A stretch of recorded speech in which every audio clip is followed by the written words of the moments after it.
केदार इकडे perfect timing. ये ये ये ये. न्यूज बघ.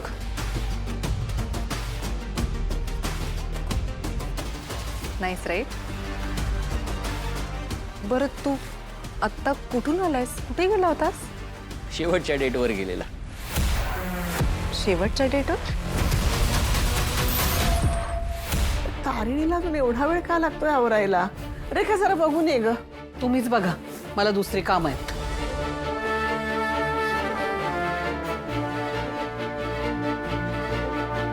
रोज चांगले कपडे घालायला पण नकार देणार ही मुलगी आज नट्टापट्टा करायला एवढा वेळ का लावते बरं? जाऊ दे, आपणच बघून यावं. ही मोठी कामाची.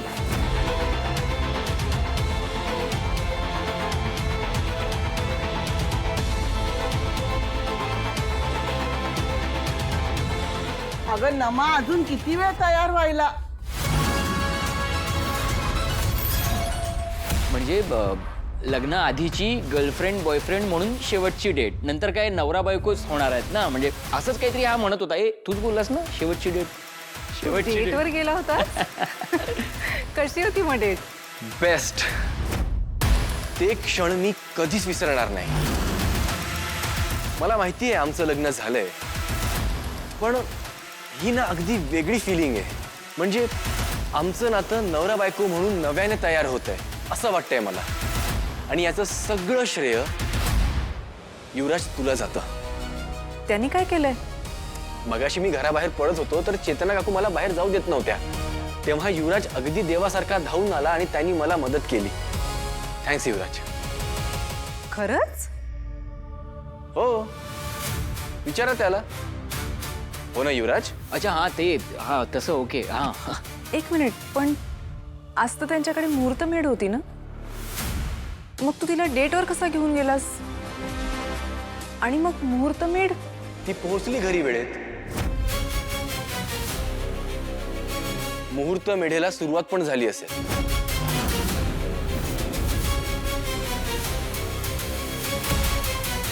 अगं तेच म्हणते मी पण हिला. अजून किती वेळ? झालीये मी तयार आता, हो की नाही? हो झाली आहे तयार ती आता. किती सुंदर दिसतंय माझं बाळ.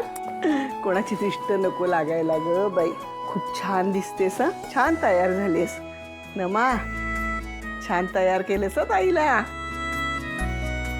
चला चला आता हो उशीर होईल चला ना. चला चला चला.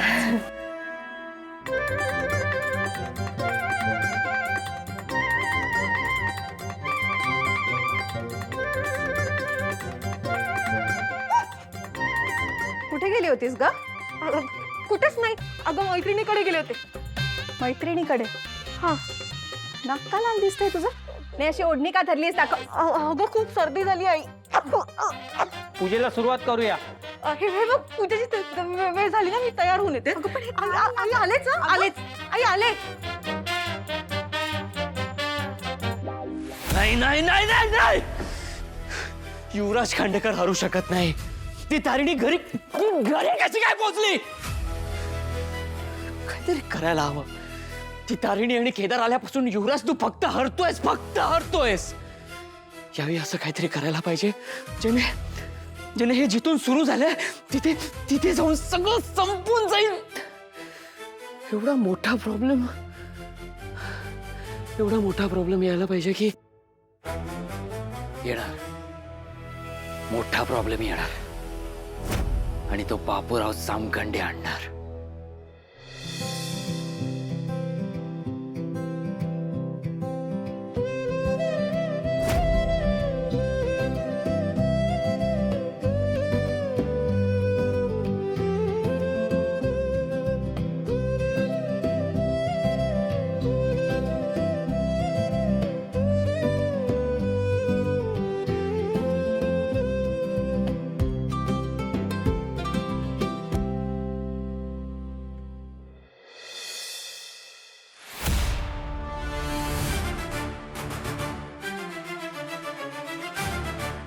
बापूसाहेब ते मोठं मी युवराज खांडेकर.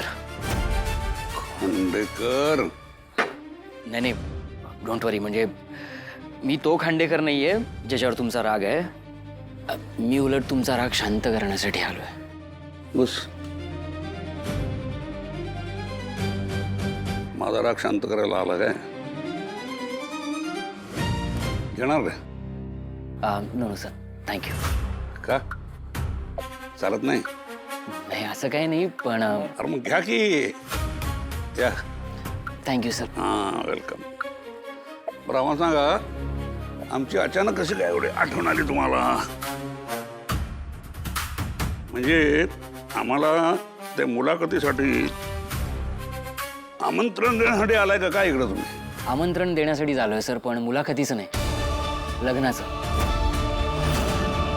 खांडेकरांच्या घरात लग्न आहे आणि धूम धडाक्यात होणार आहे. मला असं वाटतं की तुम्ही या लग्नाला यायला हवं. का खांडेकरांच्या घरातले आशीर्वाद देणारे हात कमी पडलेत म्हणून आम्हाला बोलवत आहे काय? नाही, पण या लग्नात तुमच्या इतके चांगले आशीर्वाद दुसरं कोणीच नाही देऊ शकत सर. अरे वा. पण या खांडेकरांच्या घरात तिसरं लग्न कोण करतंय? तो सिनियर खांडेकर? हां नाही सर, म्हणजे दयानंद खांडेकरांच्या मुलाचं, केदार खांडेकरचं, ज्याने घेतला इंटरव्ह्यू तुमचा, त्या केदार खांडेकरचं लग्न आहे. मोठ्या मोठ्या शहरामध्ये छोट्या छोट्या चुका होतात. तीच छोटी चूक दुरुस्त करण्यासाठी तुम्हाला 75 कोटीचा निधी लागतो. मुलगा पूल पडल्यामुळे नदीत वाहून गेलाय. या घटना टळू शकतात प्रत्येकाने आपलं कर्तव्य नीट केलं तर. पण नाही ना, आपल्याला पैशांचा हव्यास, जिकडे तिकडे फक्त पैसा हवाय आपल्याला. अरे हो, पैसा पैसा पैसा खाल्ला मी बघ.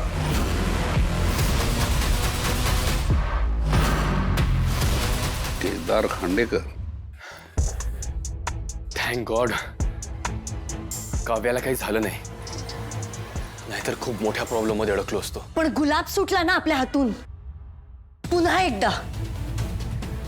एकदा हारलोय आपण त्याच्या समोर.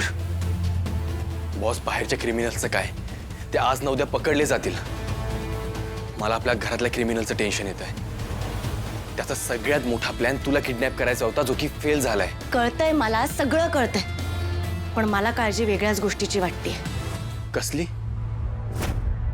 मला माहिती आहे सर, त्या 1.5 शहाण्याने तुमची जी मुलाखत घेतली त्यामुळे तुमच्या पक्षाची खुर्चीची काय वाट लागली. आणि अख्ख्या महाराष्ट्राने पाहिलं ना ते सर, वाईट झालं. म्हणजे ज्या बापूराव जामखंडेचा संपूर्ण महाराष्ट्रावर दरारा होता, त्यांच्यावर इन्क्वायरी बसली. सरकारने पद काढून घेतलं, पक्षाने पाठिंबा काढून घेतला.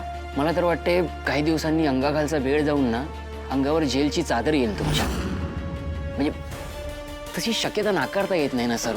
तू माझ्या जखमीवर मीठ चोळायला आलास काय? मी मीठ चोळायला सर, माझी कुवत तरी आहे का तेवढी? मी कोण आहे? मी छोटा आहे सर. पण तुम्ही जे 25-30 वर्षांमध्ये कमावलं ते कोणीतरी एका दिवसात, एका इंटरव्ह्यू मध्ये काढून घेतलं. इतर कोणी नाही, तुझ्या भावानं कळलं? पण त्याच्या पाठीशी कोण होतं? ती व्यक्ती दुसरी तिसरी कोणी नसून कौशिकी खांडेकर आहे.